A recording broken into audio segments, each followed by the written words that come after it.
Defining Application Programming Interface, API or API. We're going to define this very concisely, very simplistically. Let us begin. Defining Application Programming Interface, API. Definition: the programming interface used to facilitate communication between an active process and the operating system. Basically, APIs refer to scripters and coders. And what the API does, the API allows, in this case, Active Directory, but it could be group policy, whatever object has an API, whatever thing has an API.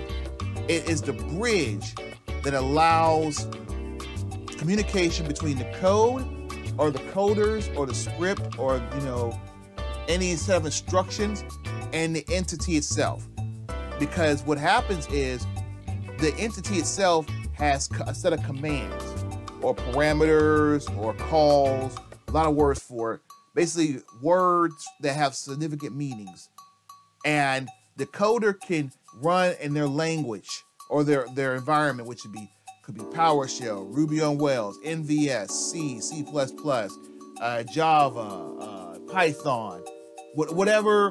Let's go old school. Let's go Fortran, Basic, COBOL, assembler. It doesn't matter.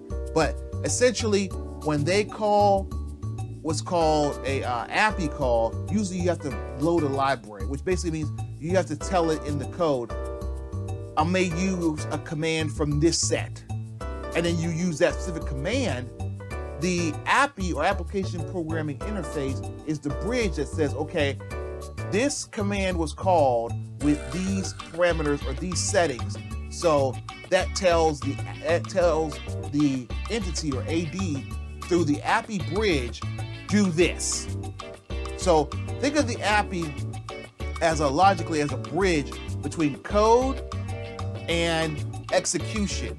And in this case, we're talking about Active Directory, between code and execution of a set of things or commands or instructions or steps in Active Directory. So think of it as, again, the bridge between the code and the execution of tasks in Active Directory using specific code statements.